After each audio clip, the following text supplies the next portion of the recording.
Hello बच्चों, कैसे हो आप सब। Myself Nitish Verma, welcome back to IB's digital platform.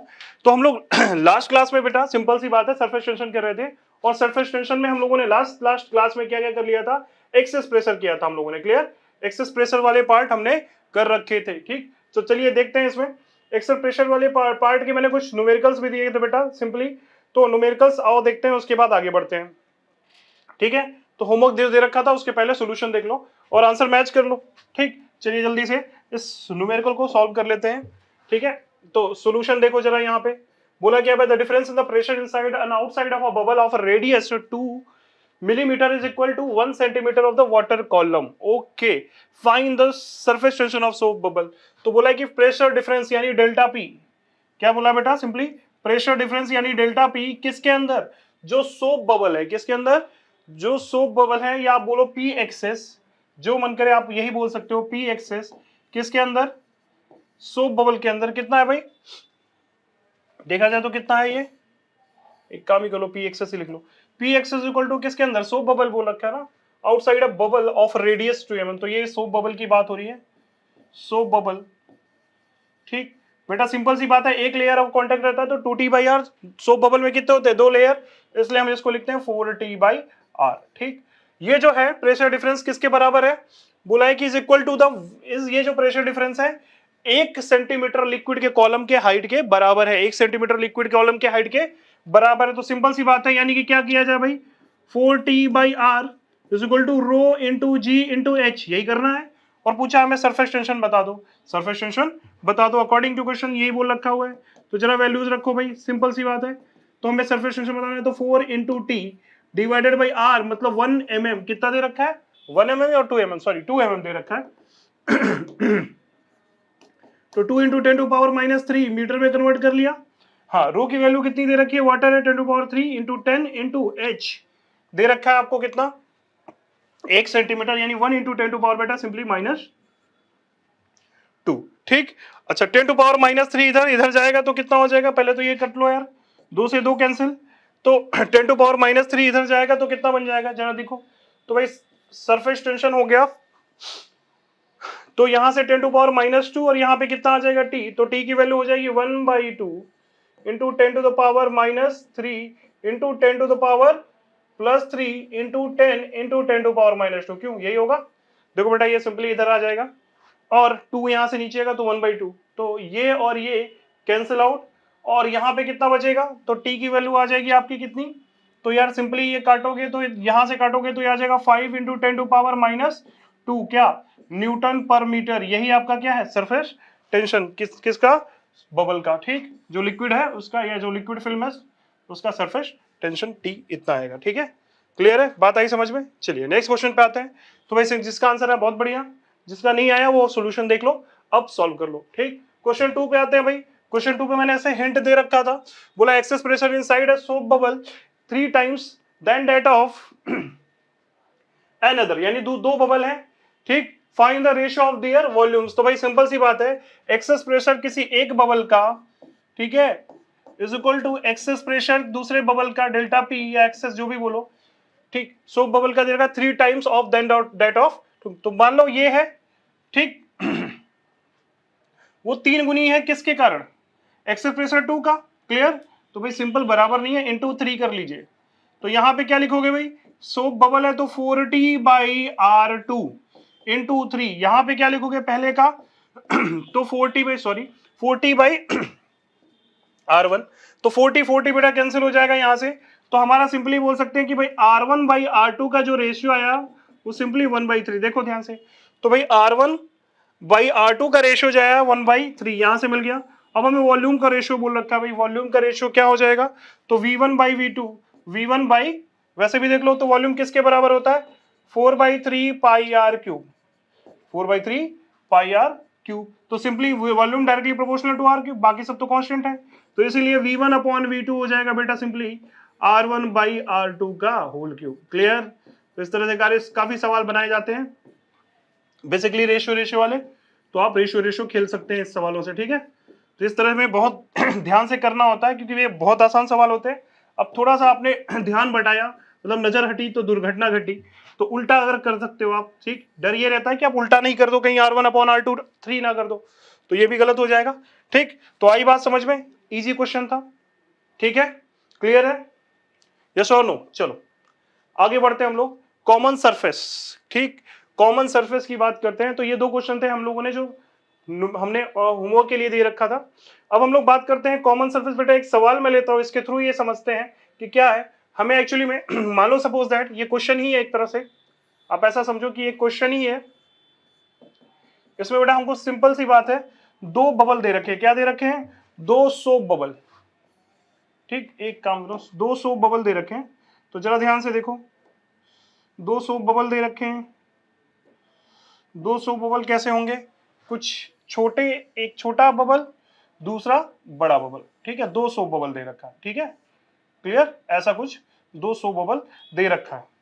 अब इसकी रेडियस दे रखी है बेटा सिंपली R1, इसकी रेडियस दे रखी है बेटा सिंपली R2। क्वेश्चन ध्यान से सुनो, ये कॉमन सरफेस की बात करेंगे, ठीक।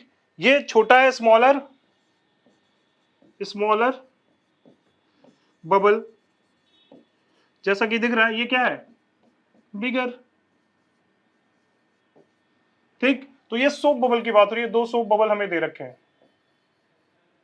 तो सोप बबल में कितने लेयर होते हैं भाई, हाँ, दो लिक्विड एयर इंटरफेस होते हैं, तो भाई सिंपल सी बात है, दो सोप बबल दे रखे हैं। अब सिंपल सी, कभी कभी देखा होगा जब इन सोप बबल्स को हम साथ में ले आके क्या करते हैं, इस तरह से दो बबल्स, जैसे हम लोग वायर फ्रेम से दिखाया था, हम लोगों ने बचपन में कई चीजें खेली हुई हैं, इस तरह से कई कई बार बबल्स बुलाए हुए हैं, तो बबल्स छोटे बड़े बनते थे, किसी दो बबल को चिपका लो, चिपका लो तो कैसा बनेगा भाई, कुछ इस तरह से बनेगा, और बीच में आपको किस तरह से मिलेंगी, कुछ इस तरह से लाइंस मिलेंगी, यस और नो, यस और नो, एक ऐसी लाइन बीच वाली दिखती है क्या, एक ऐसी लाइन। तो मैं पूछना चाहता हूं बेटा इनमें से सही कौन सा है, इस लाइन में सही कौन सा है, ये वाला, ये दूसरा वाला, या तीसरा वाला, इनमें से कौन सा सरफेस कॉमन सरफेस होगा, मतलब ये दोनों मिक्स करेंगे, दो सरफेस ऑब्वियस सी बात है नहीं रहेंगे, कोई एक कॉमन सरफेस होगा ना, तो मैं पूछ रहा हूं ये कौन सा वाला कॉमन सरफेस होगा, इतना बता दो, ठीक। तो बोला है कि फाइंड द रेडियस, दूसरी बात हमें ये क्वेश्चन में बोला क्या है, जो कॉमन सरफेस होगा उसका रेडियस फाइंड करना, find the find the find the radius of, जो भी हो कॉमन सरफेस, पहले तो ये देखो कॉमन सरफेस है क्या, और उस कॉमन सरफेस के हमें रेडियस फाइंड करने के लिए बोला। बेटा कई बार क्वेश्चन, बड़ा फेमस क्वेश्चन है, डिफरेंट डिफरेंट आपको एग्जाम्स में ये पूछे गए हुए क्वेश्चन है, क्लियर, मिल जाएगा, डिफरेंट डिफरेंट बुक्स में भी मिल जाएगा आपको, ठीक है, क्लियर है। चलिए, तो अगर देखा जाए तो भाई सिंपल सी बात करें, इसको कैसे पता चलेगा भाई कौन सा सरफेस हमारा सही है, तो आइए हम लोग लिखते हैं, बाहर का प्रेशर कितना है भाई P0, बाहर का प्रेशर कितना है P0, एयर की बात कर रहे हैं, इसके अंदर का प्रेशर हम लिख सकते हैं क्या, इसको मान लेते हैं फिलहाल के लिए P1, इसका प्रेशर मान लेते हैं फिलहाल के लिए P2, एक मिनट, एक्सेस प्रेशर की बात कर रहे हैं हम, तो P1 लिख सकते हैं क्या, तो P1 अगर हम लिखने चले तो बेटा क्या लिखेंगे, P1 इसके अंदर की बात है, और इसके अंदर की बात है तो हम लिखेंगे कितना, अंदर प्रेशर कितना होता है भाई, अंदर और बाहर में, तो P0 प्लस कितना ज्यादा, कितना ज्यादा, अरे भाई सिंपल सी बात है, अगर कोई सरफेस ऐसा होता है तो भाई यहां का प्रेशर कहां ज्यादा होता है, कनकेव साइड में, तो यानी कि P1 और P2 यानी P इन, या जो भी बोलो, P1 और P2 में रिलेशन क्या है, P2 तो P0 के बराबर है, तो हम क्या लिखते हैं, P1 माइनस P2, कितने का डिफरेंस, एक लेयर है तो 2T/R, अगर सोप बबल होता तो 4T/R, तो भाई P1 कितना हो जाएगा, अंदर का प्रेशर, P इन P0 प्लस 2T/R ज्यादा ना, भाई कितना ज्यादा है 2T/R, तो सिंपल सी बात है, अगर हम यहां लिखने चले तो क्या लिखेंगे, P0 प्लस 2T/R1, 2T लिखना चाहिए 4T लिखना चाहिए, बेटा सिंपल सी बात है, सोप बबल है तो 2T नहीं 4T लिखेंगे, क्या सभी को क्लियर, बिल्कुल, क्योंकि यहां पे सोप बबल की बात हो रही है, तो 4T इसका रेडियस R1, और यहां का प्रेशर अगर हम बोले कि ये फिलहाल के लिए P2 है, तो P2 का प्रेशर निकाल सकते हैं क्या, इस आउटर से, तो हम P2 लिख सकते हैं बेटा सिंपली, कितना है आउटर सरफेस का P0 है प्लस कितना, भाई सिंपल सी बात है 2 टाइम्स, सॉरी 2 नहीं, फिर से मैं बार बार गलती नहीं करना चाह रहा, देखो यहां से 4T अपॉन रेडियस इसकी R2।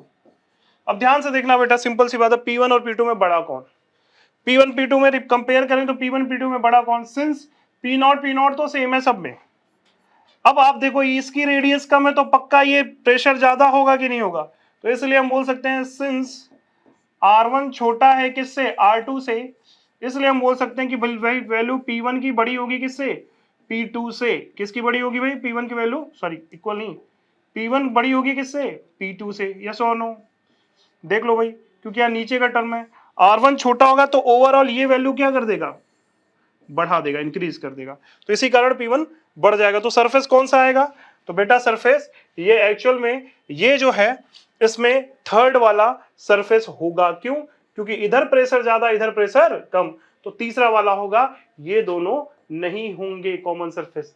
तो इसको एक बार फिर से हम बना लेते हैं, ठीक है, बना लेते हैं, उसके बाद देखते हैं। ठीक, चलिए तो नेक्स्ट स्लाइड पे हम लोग बना लेते हैं, फिर हम लोग कॉमन रेडियस देखते हैं। तो भाई हमारा सरफेस पहले तो समझ में आया कि कौन सा होगा, ठीक है, चलो तो बना लेते हैं इसको, आओ देखते हैं। तो ये सरफेस होगा हमारा, ठीक है,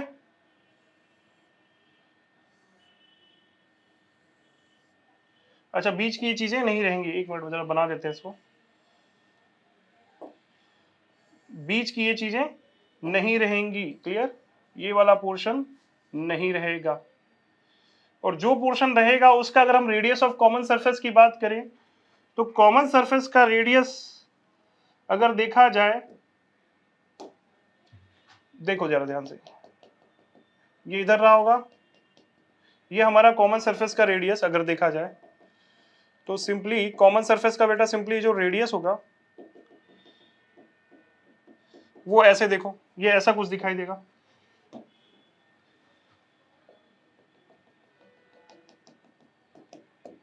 ये जो इस कर्व का रेडियस होगा वही रेडियस ऑफ कर्वेचर होगा, किसका, कॉमन सरफेस का। तो ये जो होगा इसी का रेडियस ऑफ कर्वेचर मान लेते हैं, रेडियस ऑफ कर्वेचर इस कर्व की मान लेते हैं कितनी है, r, और यही कॉमन ऑफ, यही आपका कॉमन सरफेस की रेडियस होगी, clear, radius of common surface, radius of common surface, ठीक, क्लियर, आई बात समझ में। अब हमें यही निकालना है यार, यही r निकालना है, तो जरा ध्यान से देखो, तो रेडियस ऑफ कॉमन सरफेस होगा तो ये आपका इस तरह से, ठीक, तो अगर हम बोले यहां पॉइंट और ये पॉइंट, हम प्रेशर पहले ही जानते हैं, ये P2 था, ये कितना था, P1 था, यस और नो, तो हम क्या लिखेंगे भाई, P1 माइनस P2, भाई कितना ज्यादा, कनकेव साइड प्रेशर ज्यादा होता है ना, pressure is more on concave side, pressure is more curved surface में on concave side, concave side pressure ज्यादा होता है, जो कि हमें पता है कितना ज्यादा होता है, तो ये डिपेंड करता है कि आप ड्रॉप की बात कर रहे हो या सोप बबल की, ड्रॉप की बात कर रहे हो या फिर सोप बबल की। तो बेटा सिंपल सी बात है, हम यहाँ पे सोप बबल की बात कर रहे हैं, तो कितना आएगा 4t अपॉन r, r में रेडियस ऑफ कर्वेचर किसका, सरफेस का, तो भाई यही r हमें फाइंड करना है। और जरा देखो P1 और P2 की वैल्यू तो हमने निकाल रखी थी, तो P1 P2 की वैल्यू यहां से उठा के छाप सकते हैं क्या, बिल्कुल छाप सकते हैं सर। तो चलो P1 P2 की वैल्यू छापे, तो P1 कितना था, P नॉट प्लस इसकी रेडियस दे रखी थी ना R1, इसकी रेडियस कितनी थी R2, तो चलो छापते हैं P naught plus 4t by R1, P1 हो गया जो कि बड़ा था, माइनस दूसरा क्या था भाई, P naught plus 4t by R2 is equal to कितना, 4t बाई R, और यही हमें निकालना है। तो जरा ये सॉल्व करिए इसको, तो यहां से देखो, यहां से P नॉट, ये P नॉट कैंसिल हो जाएगा, बचेगा क्या बेटा सिंपली, तो जरा देखो यहाँ पे क्या बचेगा, 4t कॉमन ले लो, 4t R1 minus 4t by R2 बचेगा कि नहीं बचेगा, और यहां से 4t बाई R। अब यहां से देखो जरा, ये भी हम लोग काट सकते हैं 4t कॉमन लेके, यस और नो, मैं यहीं पे काट देता हूं, तो ये बचा simply 1 by R1 minus 1 by R2 is equal to 1 by R, यही हमारा आंसर है, क्लियर, यही हमारा आंसर है, यही हमारा इसका आंसर है भाई। कितना आएगा रेडियस, ऐसे निकाल लो, या तो आपको इस फॉर्मेट में दे देगा, या इसको सॉल्व करना चाहो तो आप ऐसे भी लिख सकते हो कि R जो होगा बेटा simply R1 into R2 upon R1 minus R2 होगा, क्लियर। तो रेडियस ऑफ कॉमन सरफेस हम इस तरह से निकाल सकते हैं, ठीक, आई बात समझ में। इस पे भी कई बार क्वेश्चन पूछा गया है, radius of common surface, radius of जब दो बबल को मिलाएंगे तो हम रेडियस ऑफ कॉमन सरफेस, जब दो बबल मीट होती है तो ये रेडियस ऑफ जो कॉमन सरफेस बनेगा यही रेडियस होगा। क्लियर? यस और नो? आई बात समझ में? क्लियर है? चलिए तो बात करते हैं हम लोग। ठीक है भाई, क्लियर है यहां तक? नोट डाउन कर लो इसको, फिर हम लोग आगे बढ़ते हैं। ठीक, जिनका हो गया तो ध्यान से देखो भाई, सिंपल सा पहले तो कॉमन सरफेस है क्या, और कॉमन सरफेस एक बार समझ में आता तो ये चीजें हम लोग लास्ट क्लास में ही देख रखे थे। एक्सेस प्रेशर कि भाई कर्व सरफेस के अक्रॉस प्रेशर एक्सेस कहां पे ज्यादा कहां पे कम, तो कनकेव साइड प्रेशर ज्यादा, कन्वेक्स साइड प्रेशर कम। ठीक, चलिए एक सवाल इसी पे ले लेता हूं, आ जाओ कर लेते हैं एक सवाल इस पे। तो मान लो सपोज दैट दो बबल दे रखा है, दो बबल दे रखा है जिसकी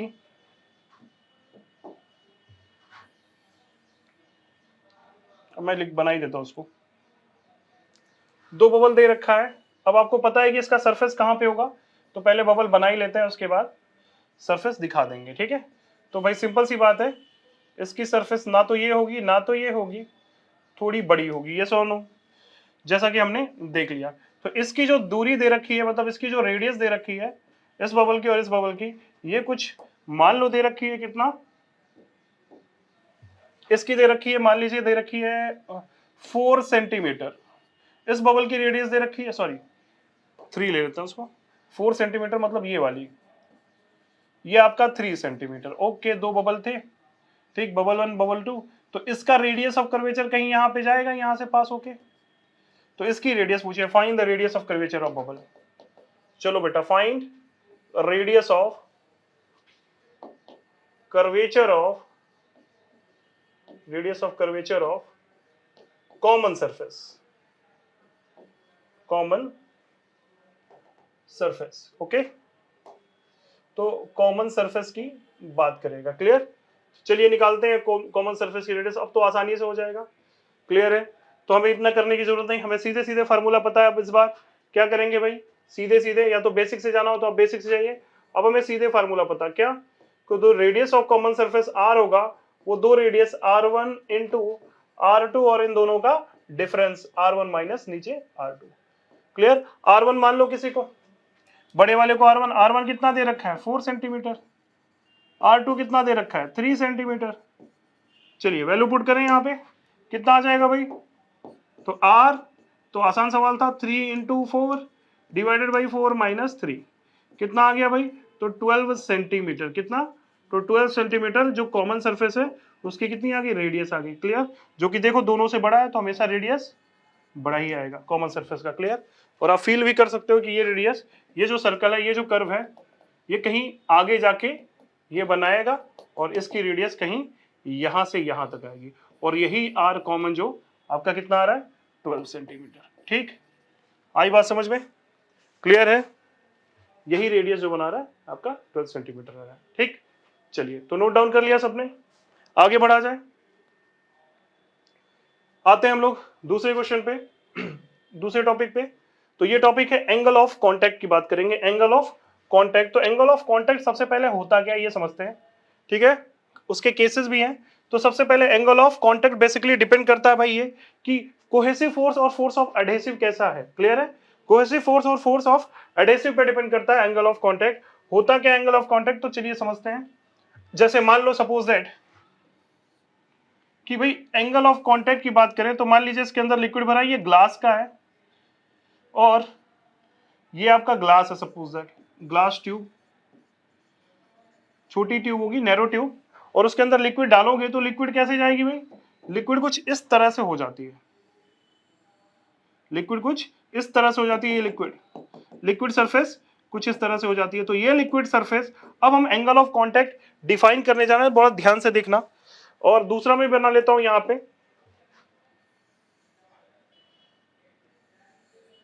और एक और भी बना लेते हैं। ठीक, तीनों में समझ में आने चाहिए। ठीक, दूसरे में हो सकता है लिक्विड ऑफ कांटेक्ट ऐसी हो जाए,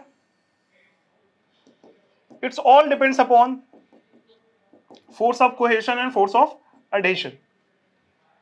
हो सकता है लिक्विड सरफेस कोई कर्व शेप ना ले, कोई कर्व शेप ना ले, ऐसे ही रहे। ठीक, तो फोर्स ऑफ एडेशन और फोर्स ऑफ कोहेशन पे डिपेंड करता है क्या, ये क्या बोलते हैं, angle of contact. Angle of contact define कैसे करते हैं, तो बेटा जरा ध्यान से देखना।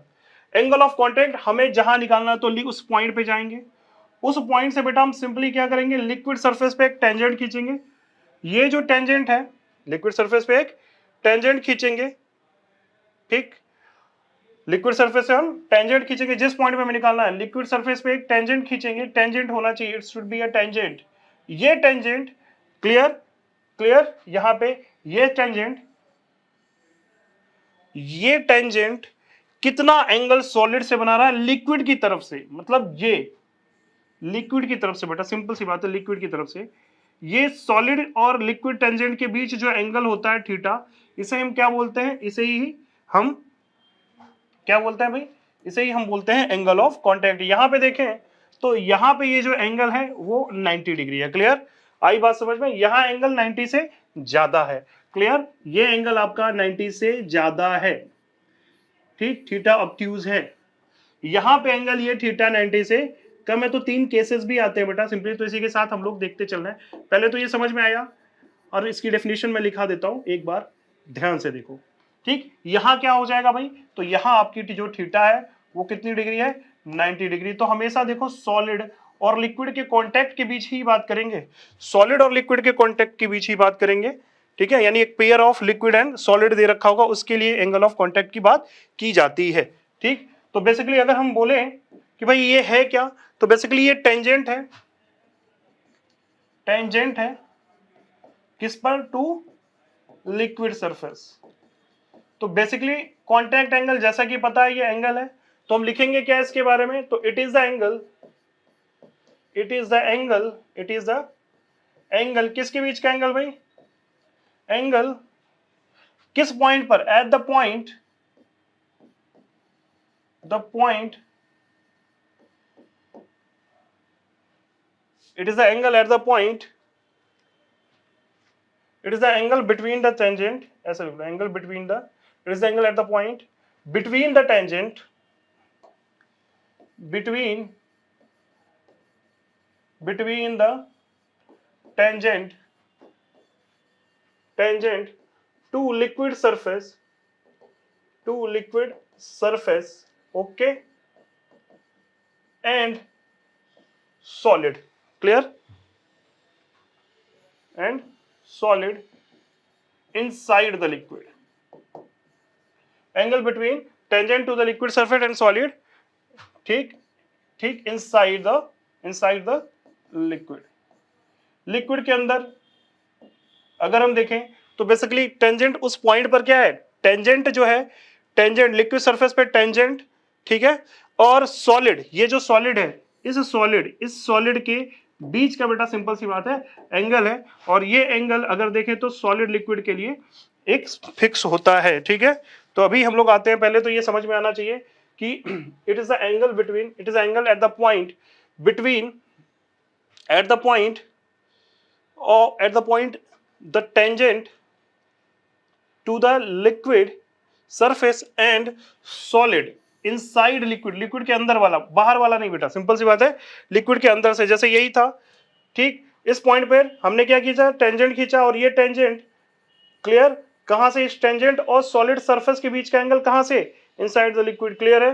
तो ये वाला जो एंगल है वही बेटा सिंपली क्या है हमारा, और ये भी आपका यहाँ पे टेंजेंट ही है लिक्विड सरफेस पे, ठीक। तो ये हमारा जो होता है यही एंगल ऑफ कांटेक्ट है। क्लियर, आई बात समझ में। तो एंगल ऑफ कांटेक्ट थीटा हमने डिफाइन करा, ठीक है। तो एक बात ये भी समझ लो, यहां पे लिख लो, इट इज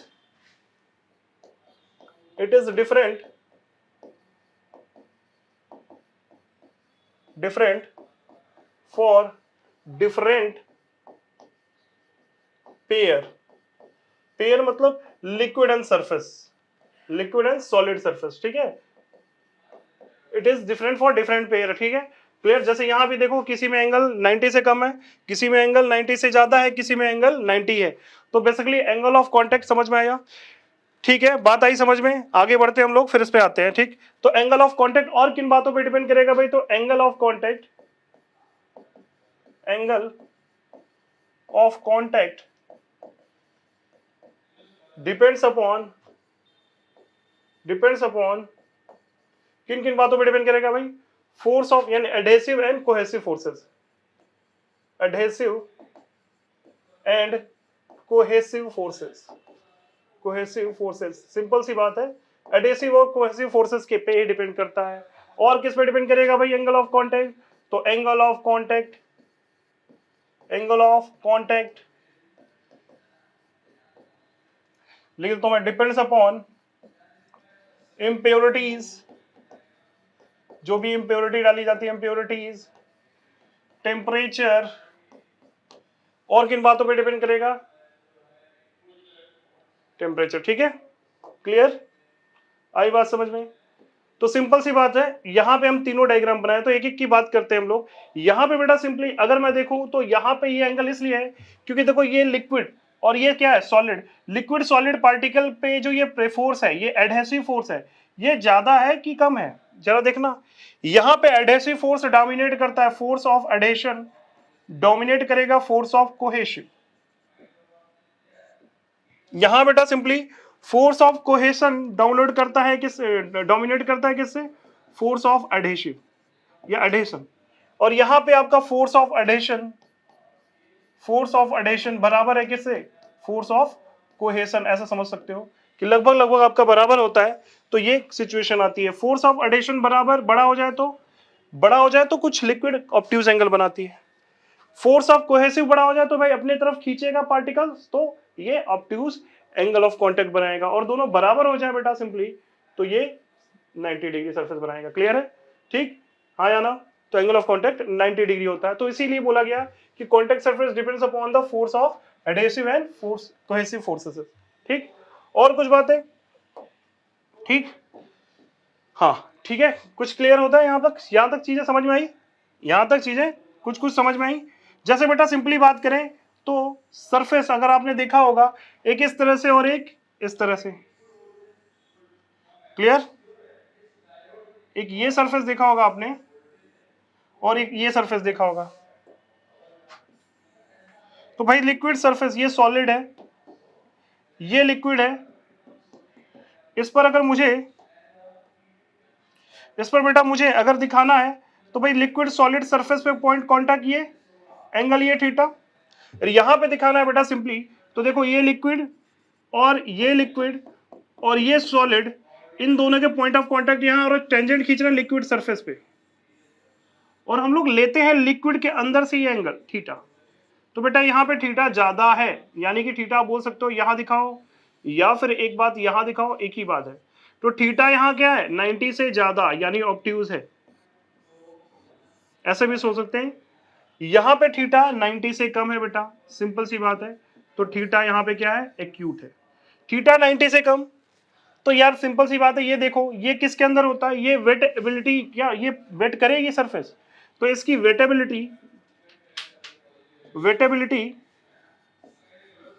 वेटेबिलिटी जीरो है, मतलब वेरी पुअर। ये सरफेस को भिगा नहीं सकता। क्यों? क्योंकि उसमें फोर्स ऑफ कोहेशन, आप सिंपल समझो, कोहेसिव फोर्स यहां पे बहुत ज्यादा है as compare to adhesive force. Adhesive force मतलब डिफरेंट डिफरेंट मॉलिक्यूल के बीच लगने वाले जो फोर्स, डिफरेंट मटेरियल के। फोर्स ऑफ कोहेशन बेटा मेरा सिंपल सेम मॉलिक्यूल्स के बीच लगने वाले। यहाँ पे फोर्स ऑफ कोहेशन जो है कम है फोर्स ऑफ एडहेशन से। ठीक, इसीलिए ये सरफेस इसको भिगा दे रही है। क्लियर? इसकी वेटेबिलिटी जो है वो गुड है। तो सरफेस वेटेबिलिटी वेरी गुड। ठीक, वेटेबिलिटी गुड। ये पुअर क्यों? क्योंकि ये सरफेस को भिगा नहीं सकती। कैसे होता है भाई? मरकरी और ग्लास आप देख लो। तो मरकरी और ग्लास आप जब देखोगे बेटा, ये ग्लास मान लो है, ये ग्लास सरफेस, अगर सपोज ये ग्लास, एक मिनट में बना देता हूं उसको थोड़ा सरफेस टाइप का। तो अगर ये ग्लास सरफेस है बेटा, ये ग्लास सरफेस होगा, ये आपकी होगी मरकरी, ये मरकरी। ये क्या होगा बेटा? ये भी आपका ग्लास सरफेस है, लेकिन क्या है? ये glass surface of water glass surface को भिगा देती है। और ये क्या है आपका? वाटर। तो अगर आप देखो तो वाटर ग्लास सरफेस को भिगा देती है, जब मरकरी ग्लास सरफेस को भिगा क्यों नहीं पाती है? क्योंकि इसका वेट एंगल, क्या बोलते हैं आप, सिंपल सी बात है, कांटेक्ट एंगल क्या है? बहुत ज्यादा है। तो मरकरी और ग्लास का जो कांटेक्ट एंगल होता है बेटा सिंपली वो होता है 138 डिग्री। ये मेजर किया जाता है, आपको ये थोड़ा सा आइडिया इसके बारे में होना। तो कहने का मतलब वेटेबिलिटी इसकी ज्यादा होती है बेटा, सिंपल सी बात है, क्योंकि एंगल ऑफ कांटेक्ट ऑब्ट्यूज है, जैसा कि आपको दिख रहा है यहाँ पे। तो ये वेटेबिलिटी बहुत पुअर है, सरफेस को नहीं भिगा पाएगी। और ये जो कि आपने देखा होगा प्रैक्टिकली, वाटर जो है वो ग्लास सरफेस को भिगा पाता है, या आप ऐसे समझो कि वेटेबिलिटी इसकी बहुत अच्छी होती है। रीजन थीटा 90 से कम। और होता कितना बेटा, सिंपल सी बात करें तो वाटर, ठीक, एंड ग्लास का जो कांटेक्ट एंगल होता है, एंगल ऑफ कांटेक्ट, वो आपका 8 to 10 डिग्री होता है। 8 to 10 डिग्री, किसी बुक में 1 डिग्री देखा था, किसी में 10 डिग्री। आपको घबराना नहीं है, बस ये दिया होगा, अगर आपको क्वेश्चन दिए जाते हैं तो इसमें दिया रहेगा। क्लियर है, बात आई समझ में? अच्छा, और कुछ चीजें हैं इसके अंदर। हाँ, प्योर वाटर की बात करेगा बेटा सिंपली, तो प्योर वाटर के केस में, प्योर वाटर के केस में ये 0 होता है। तो प्योर वाटर एंड ग्लास बोले तो सिंपल सी बात है, ये आपका थीटा 0 होगा। क्लियर, तो थीटा 0 डिग्री। ठीक है, आई बात समझ में? अच्छा, यहां पे भी वही चीजें लागू हैं, क्योंकि एंगल ऑफ कांटेक्ट है। तो बेटा सिंपली ये क्या है, मरकरी, ये मरकरी रहा होगा, ये ग्लास ट्यूब, यहां पे ये वाटर रहा होगा, और ये क्या होगा, ग्लास ट्यूब। और ये कौन सा केस है, थर्ड केस। ये केसेस हैं, ये आप समझो, ठीक। एंगल ऑफ कांटेक्ट के थर्ड केस कहां पे आता है, 90 डिग्री पे। तो बेटा सिंपल सी बात है, सिल्वर, सिल्वर वाटर के केस में अगर हम लें, ये पेयर लें, तो इसमें एंगल ऑफ कांटेक्ट हमेशा 90 डिग्री होता है। क्लियर है, एंगल ऑफ कांटेक्ट कितना होता है, 90 डिग्री, किसमें, सिल्वर और वाटर के केस में। ठीक, क्लियर है। इसीलिए देखा होगा आपने राजा महाराजा, सिल्वर और गोल्ड के केस में, तो राजा महाराजा जो होते थे कि वो किस में खाते थे, सिल्वर मतलब चांदी या सोने के बर्तनों में, सो दैट उनको धुलना ही ना पड़े। अगर जिसका, आप सिंपल से बात है, अगर ये वेटेबिलिटी इसकी है ही नहीं कुछ, तो आप सिंपल सी बात है यहाँ पे कि आप उसमें पानी में मारोगे, चिकनाई भी बह जाएगी। क्लियर, तो बर्तन धुलने की जरूरत नहीं पड़ती थी राजाओं महाराजाओं को कि अच्छा, राजा महाराजा वैसे बर्तन थोड़ी धुलते थे, अरे उनके समय की बात कर रहा हूँ। तो वो चांदी सोने के बर्तनों में खाते थे, क्योंकि एंगल ऑफ 90 डिग्री होता था, एंगल कांटेक्ट, और इसमें बर्तनों को धुलने की भी जरूरत नहीं होती, बस पानी से डालो, पानी निकल गया, ठीक, सब कचरा साफ। क्लियर, यस और नो? चलिए ठीक है, तो ये चीजें हमें पता होना चाहिए किसके बारे में भी, एंगल ऑफ कांटेक्ट। तो किन किन चीजों पे एंगल ऑफ कांटेक्ट डिपेंड करता है, ये हमने देख लिया। ठीक, क्लियर। चलिए, तो एंगल ऑफ कांटेक्ट के बारे में काफी आइडिया हो चुका है, एंगल ऑफ कांटेक्ट होता क्या है और उसके बारे में काफी आइडिया मिल चुका है। अब हम बात करते हैं बेटा सिंपली कैपिलरिटी की। कैपिलरिटी, व्हाट इज कैपिलरिटी या कैपिलरी राइज बोलते हो आप। तो क्या होता है कैपिलरी राइज, तो बेसिकली क्या है, it is a phenomena of, simple सी बात है, तो लिख लो, इट इज अ, ऐसे लिख लो, it is a property, it is a property of liquid by virtue of which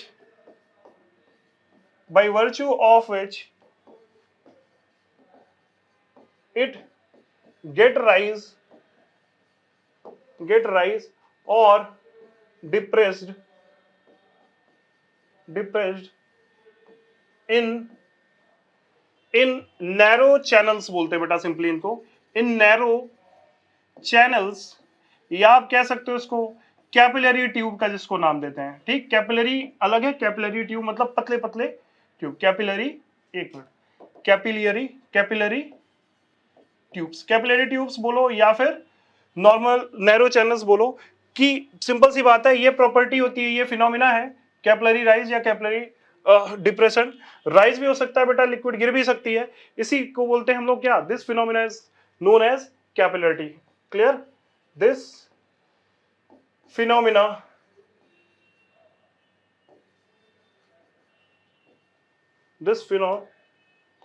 is known as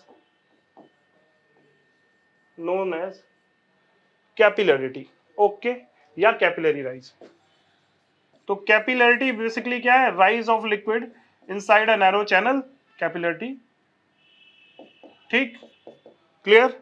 होता क्या है, अभी हमने देखा कि कैपिलरी राइज बेटा सिंपल सी बात है, जब बहुत पतले पतले से क्या होंगे, बारीक, कैसे, बहुत पतले से ट्यूब्स होंगे, तो उनमें हम जब लिक्विड के अंदर डालते हैं तो बेटा ट्यूब में क्या होता है, लिक्विड्स थोड़े ऊपर चले जाते हैं नॉर्मल लेवल से, उसी को हम लोग कैपिलरिटी बोलते हैं या कैपिलरी राइज बोलते हैं। और ये बहुत पतले पतले ट्यूब होते हैं।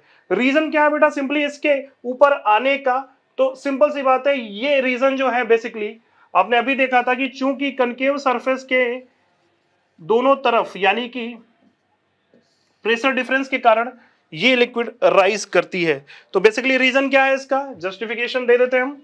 ये बेटा सिंपली रीजन इसका है, the reason of this capillary rise. तो रीजन ऑफ कैपिलरी राइज क्या है, pressure difference, pressure difference difference across the curved surface, curved across curved surfaces.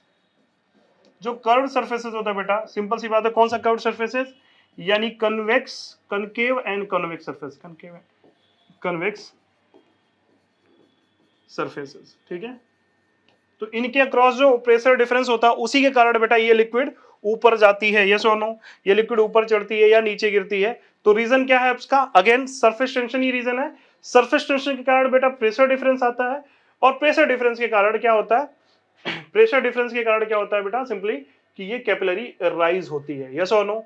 तो बेसिकली कह क्या सकते हैं हम लोग ऐसे कह सकते हैं कि देखो सरफेस टेंशन है लिक्विड के अंदर, सरफेस टेंशन है लिक्विड के अंदर, तो हमारा क्या आएगा भाई, तो हमारा आएगा यहाँ पे प्रेशर डिफरेंस, क्या आएगा, तो एक्सेस प्रेशर जो हम लिखते थे प्रेशर डिफरेंस ही था, तो हमारा प्रेशर डिफरेंस आता है।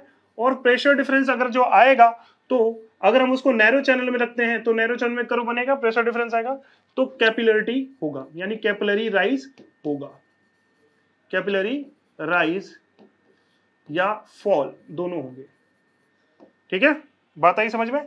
तो रीजन समझ में आ गया, होता क्या है ये हम लोग बात करते हैं, और कितना होता है, कितना हाइट जाएगा या कितना हाइट डिप्रेस होगा, कितना हाइट फॉल होगा, ये हम लोग बात करते हैं। पहले तो ये समझ में आया कैपिलरिटी क्या है, ठीक, कैपिलरी राइज या कैपिलरी फॉल क्या होगा, क्यों आता है, क्लियर।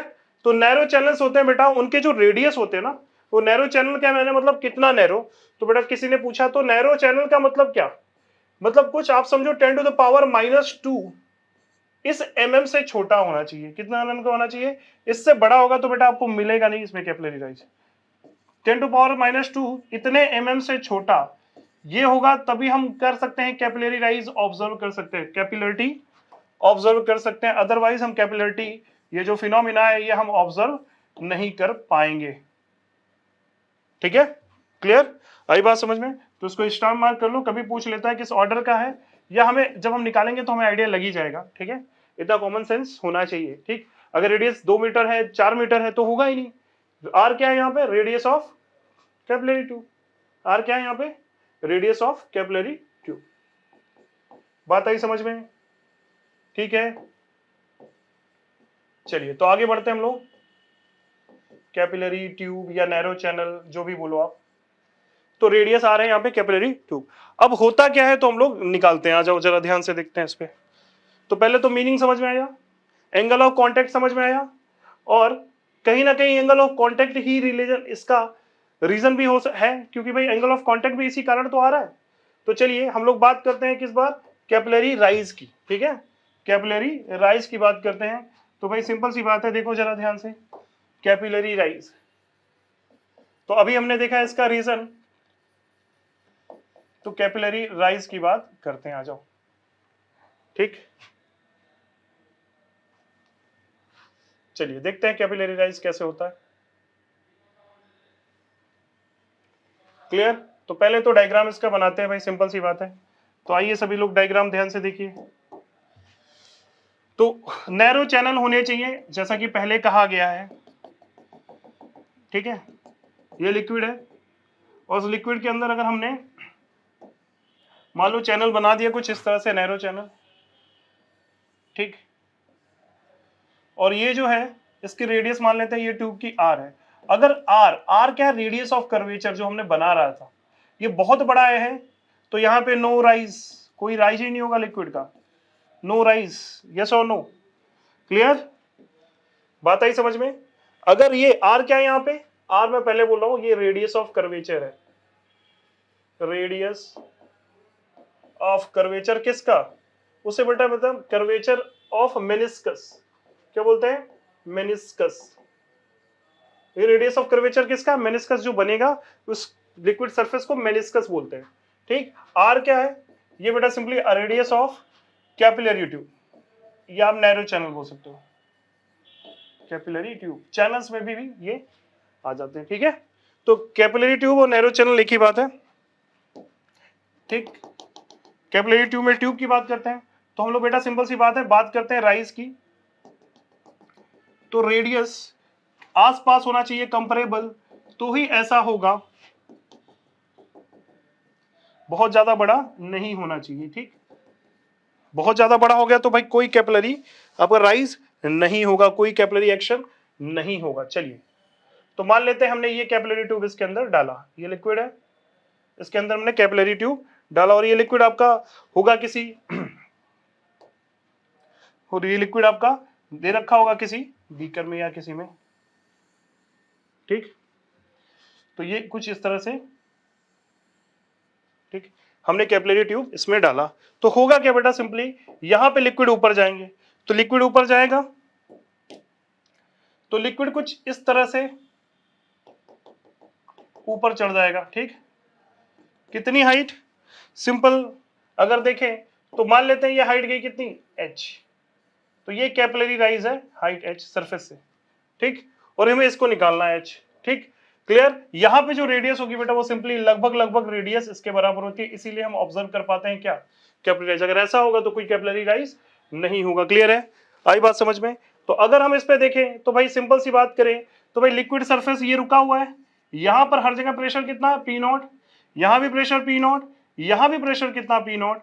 और अगर हम ऊपर जाए बेटा सिंपली, तो यहां पे प्रेशर कितना लिख पाएंगे, तो यहां पे प्रेशर और यहां का प्रेशर अलग होगा, यहां पे प्रेशर बेटा पी नॉट होगा, और यहां अगर मैं बोलूं इसको P1, तो P1 पी नॉट होगा, अगर P2 बोले तो इसको जरा ध्यान से देखो, इसको मैं बोल देता हूं पी नॉट,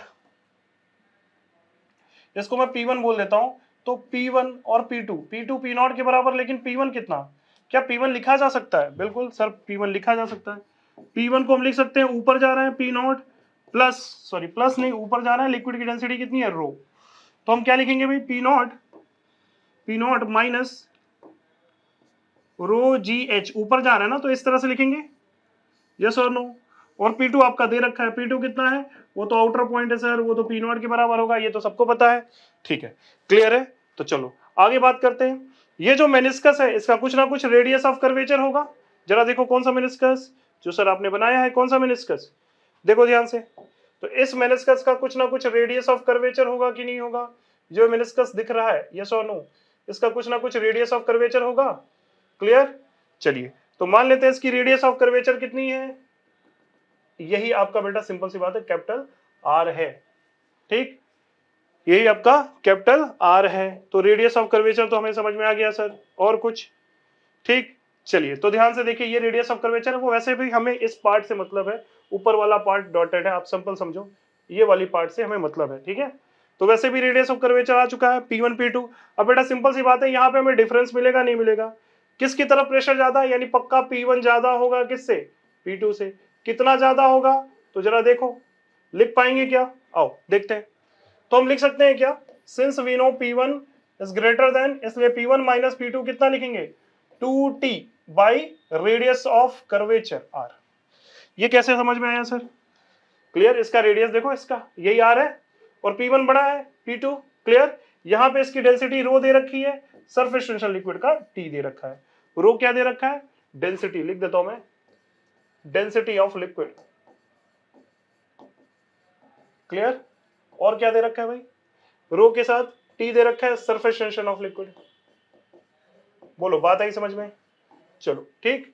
तो हम लोग आगे बात करते हैं, तो चलिए P1 माइनस P2 कितना लिखेंगे भाई, 2T माइनस, ये क्या है आपका रेडियस R। एक काम जरा इसमें कर ले, इसको थोड़ा सा मिटा के सही कर देते हैं। यहां देखो जरा ध्यान से, ये आपका P नॉट है बेटा, इसको कई तरह से प्रूव कर सकते हैं, मैंने एक तरीका लिया इसका, ये रेडियस ऑफ कर्वेचर, ठीक है। चलिए, तो हमारा कितना आ जाएगा यहां से, तो हमारा P1 minus P2 2T by R, और P1 कितना था, P1 अभी हमने लिखा कितना, P naught minus rho G into H, P naught P1 था, क्लियर। P2 ज्यादा होगा ना फिर यहाँ पे, एक मिनट, अरे सिंपल सी बात है, P1 P2 P नॉट के बराबर, P1 तो P2 बड़ा होगा, सॉरी यहाँ पे हमने गड़बड़ किया है, P2 बड़ा करेंगे क्यों भाई, कनकेव साइड ज्यादा होता है ना, कनकेव कौन सा है P2, तो P2 ग्रेटर देन किससे, P1 से। ओके यहाँ पे गड़बड़ी थी, तो बेटा वहां P1 माइनस P2 नहीं, P2 बड़ा है तो P2 माइनस P1 करना चाहिए। आओ देखें यहाँ पे, तो P2 माइनस P1 करो, P2 बड़ा है P2 माइनस P1, P2 कितना है P0, P1 कितना है P0 minus rho G into H, और ये वैल्यू किसके बराबर है, एक ही लेयर है तो 2t बाई आर। मेनिस्कस की रेडियस ऑफ मेनिस्कस, या आप बोल सकते हो लिक्विड सरफेस। P0 कैंसिल, यहाँ से बेटा सीधे इतना आएगा रो जी एच, और ये 2t बाई आर, और हमें h निकालना था तो सीधे सीधे h कितना आ जाएगा 2t बाई कितना आ जाएगा भाई rho g r, where r is what, radius of tube, no it's a radius of curvature या radius of meniscus. Clear, radius of curvature नहीं है, रेडियस ऑफ मेनिस्कस है, रेडियस ऑफ कर्वेचर बोलिए, radius of meniscus. ठीक, R बेटा simple radius of curvature, radius of curvature, ठीक है clear. चलिए, या रेडियस ऑफ मेनिस्कस आप बोल सकते हैं। क्लियर है यहां तक। अच्छा, रेडियस ऑफ कर्वेचर और रेडियस ऑफ मेनिस्कस में, रेडियस ऑफ कर्वेचर या रेडियस ऑफ मेनिस्कस एक ही बात है। हाँ, रेडियस ऑफ कर्वेचर और रेडियस ऑफ ट्यूब में रिलेशन होता है जो हम देख सकते हैं यहाँ पे। ठीक है, कैसा था हमारा, अगर देखें तो हमारा ये जो रेडियस ऑफ मेनिस्कस था वो कैसे दिख रहा था भाई, कुछ ऐसा। ठीक है, चलिए इसकी रेडियस क्या थी आर, इसकी रेडियस क्या थी आर। हम यहाँ पे कुछ पॉइंट्स ड्रॉ करते हैं कि ये हमारा जो था, ये तो रेडियस कैपिटल आर था, ठीक है। और यहां पे अगर हम देखें, यहां पे देखें तो ये हमारा क्या था, थोड़ा सा इसको और कायदे से ड्रॉ करते हैं। ये रेडियस हमारा कितना था आर, और यहां पे देखें तो ये हमारी जो रेडियस थी, यहां पे ही देख लेते हैं, चलो फिर इसके बाद यहां पे करते हैं। ठीक है, तो ये जो डायग्राम है इसमें रेडियस ऑफ कर्वेचर, ये ट्यूब की जो रेडियस थी वो कितनी थी, वो ट्यूब की रेडियस हमारी ये थी। ठीक, चलिए तो यहां पे बनाते हैं हम लोग, स्मॉल आर जो दे रखा था वो ट्यूब का रेडियस था, capital R radius of curvature थी। तो यहां से जरा ड्रॉ करते हैं भाई, ये सेंटर रेडियस ऑफ कर्वेचर का, यहां से जो ये लेंथ था वो कितना था कैपिटल आर, और जो रेडियस थी वो यहां से आर थी, ये सो नो, और ये आपका टेंजेंट था किस पर, जो एंगल ऑफ कांटेक्ट था। ठीक है, यहां से टेंजेंट था और ये वर्टिकल एंगल थीटा थी, ये सो नो, तो ये थीटा था। ठीक है, ये थीटा था, ये 90 माइनस थीटा, और ये 90 है तो ये भी थीटा होगा। क्लियर दिख रहा है सबको, ये सो नो। अगर देखा जाए तो भाई ये 90 डिग्री है, ये थीटा, ये 90 है तो ये 90 माइनस थीटा, और ये 90 है इस टेंजेंट के, तो देखो ध्यान से कि ये एंगल थीटा होगा और ये एंगल थीटा, जिसे हमें पता चल गया यहाँ पे कि भाई ये एंगल थीटा, ये एंगल थीटा, ये आर, ये कैपिटल आर, तो जरा क्या लिख सकते हैं यहाँ से कॉस थीटा, क्या लिख सकते हैं इस एंगल से cos theta is equal to R upon capital R, और हम आर को क्या लिख सकते हैं यानी रेडियस ऑफ कर्वेचर को, तो आर अपॉन कॉस थीटा, जो कि वैल्यू हम यहाँ से रेडियस ऑफ कर्वेचर और रेडियस ऑफ ट्यूब के बीच रिलेशन मिल चुका हमें। ये वैल्यू कैपिटल आर की जगह पुट करते हैं तो क्या बन जाएगा ये, तो इसको हम लिख सकते हैं क्या कि जो राइज होगा या फॉल होगा किसके अंदर, कैपिलरी के अंदर, वो कैपिलरी ट्यूब के अंदर, तो ये कितना हो जाएगा भाई 2t टाइम्स नीचे से कॉस थीटा ऊपर चला आया, ये कितना हो गया रो जी स्मॉल आर, और यहाँ आर जो है वो हम कह सकते हैं कि ये ट्यूब का रेडियस है। क्लियर है, तो इसके दो फॉर्मेट हैं, आप सिंपल सी बात है डायरेक्ट आपको फार्मूला यही मिलेगा बुक्स में, तो आप इसे याद रख लो। ठीक, ये वाले फॉर्मेट में आपका जो स्मॉल आर है वो क्या है, रेडियस ऑफ कर्वेचर ऑलरेडी बता रखा है, और ये जो आर है वो कौन सा आर है, ये मैं लिख देता हूं, रेडियस ऑफ ट्यूब की बात कर रहे थे, कैपिलरी ट्यूब, या चैनल होगा तो चैनल की ट्यूब, और यहां पे कैपिटल आर जो है ये क्या है, radius of curvature of meniscus, या रेडियस ऑफ कर्वेचर बोलो, उतना ही काफी है। क्लियर, ठीक है, तो हमने सीधे सीधे कितना हाइट राइज करेगा कितना हाइट फॉल होगा हम सीधे निकाल सकते हैं, कौन से फॉर्मूले से भाई, तो 2t upon cos theta upon rho G small R, या 2t upon rho G capital R. ठीक, और रेडियस इसमें हमने देख लिया, तो रीजन हमें समझ में आ गया। कैपिलरी राइज एक तरह से और भी निकाल सकते हैं, ये तो हमने प्रेशर बैलेंस मेथड से कर लिया, लोड बैलेंस मेथड भी कर सकते हैं, हमने प्रेशर डिफरेंस वाले मेथड से किया, लोड बैलेंस मेथड से भी कर लेते हैं कि भाई ये जो वेट है वो बैलेंस कौन कर रहा होगा, सरफेस टेंशन फोर्स, ठीक है, उससे भी प्रूव कर सकते हैं। खैर हमें इससे समझ में आता है क्योंकि हमें ये रेडियस ऑफ, ये ज्यादा अच्छा प्रूफ है क्योंकि हमें इससे समझ में आता है कि रेडियस ऑफ मेनिस्कस और इसके बीच में रिलेशन क्या है, इस वजह से हम दोनों निकाल सकते हैं। ठीक है, बात आई समझ में, क्लियर? तो फिलहाल आज के लिए इतना ही, नेक्स्ट क्लास में हम लोग इसके आगे भाई इनसफिशिएंट ट्यूब का भी और कुछ अच्छे अच्छे क्वेश्चन इससे करेंगे। तो फिलहाल आज के लिए इतना ही, थैंक यू।